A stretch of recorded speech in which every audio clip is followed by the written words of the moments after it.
Tanda kiamat yang sudah terjadi. Apakah Anda menyadarinya? Dalam Islam, hari akhir adalah sesuatu yang mutlak akan terjadi dan harus diyakini keberadaannya karena merupakan bagian dari rukun iman yang kelima. Tanda-tandanya telah disebutkan dalam Al-Quran dan hadis agar umat manusia senantiasa mempersiapkannya dengan memperbanyak ibadah dan memperkuat keimanan kepada Allah Subhanahu wa Ta'ala. Berikut tanda-tanda kiamat yang sudah terjadi. Penaklukan Baitul Maqdis. Baitul Maqdis akan kembali ditaklukkan oleh kaum muslimin dari orang Yahudi hingga pepohonan dan bebatuan bisa berkata, "Wahai Muslim, wahai hamba Allah, ini di belakangku ada orang Yahudi. Kemari dan kalahkan dia." Wabah penyakit yang menyebar ke seluruh negeri hingga menyebabkan kematian juga merupakan salah satu tanda kiamat. Wabah besar yang menyerang umat manusia di seluruh dunia hingga menyebabkan banyak kematian adalah virus COVID-19. Munculnya nabi-nabi palsu. Hal ini pun telah disebutkan oleh Rasulullah sebagai tanda-tanda hari kiamat.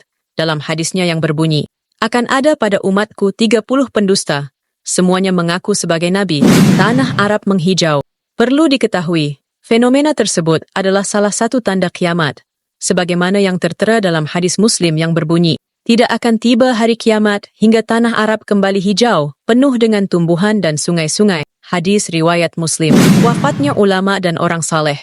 Meninggalnya ulama adalah musibah yang tak tergantikan dan sebuah kebocoran yang tidak bisa ditambal. Wafatnya ulama laksana bintang yang padam. Meninggalnya satu suku lebih mudah bagiku daripada meninggalnya satu ulama.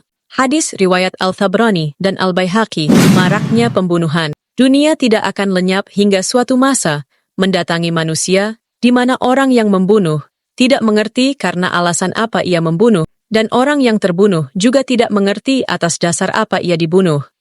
Muncul banyak fitnah. Zaman akan semakin dekat, dicabutnya ilmu, akan timbul fitnah-fitnah, dimasukkan ke dalam hati sifat kikir, dan akan banyak al-harj.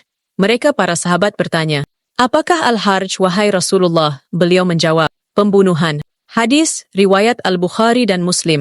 Merebaknya kaum Nabi Lut. Kampanye LGBT saat ini semakin masif dan tersebar di seluruh dunia dalam sosial media, film, musik, dan lain-lain. Padahal telah dicontohkan di zaman Nabi Lut bahwa perilaku tersebut sangatlah dibenci Allah hingga dapat memicu azabnya. Sesungguhnya perbuatan yang paling kutakuti akan menimpa umatku adalah perbuatan yang dilakukan oleh kaum Lut. Hadis riwayat Ibnu Majah. Waktu terasa semakin cepat. Kiamat tidak akan terjadi hingga waktu terasa berjalan cepat. Setahun seperti sebulan, sebulan seperti sepekan, sepekan seperti sehari, dan sehari seperti sesaat, seperti cepatnya pelepah kurma yang kering terbakar. Hadis riwayat Tirmidzi. Maraknya perzinaan. Tidak akan hancur umat ini hingga kaum laki-laki mendatangi kaum wanita, lalu dia menggaulinya di jalanan. Dan terang-terangan, banyaknya bangunan pencakar langit. Kiamat tidak akan datang sebelum mereka berlomba-lomba meninggikan bangunan. Masjid megah, tapi sepi jamaah. Banyaknya bangunan-bangunan masjid yang megah, tetapi sepi jamaah juga merupakan tanda kiamat. Wallahu alam.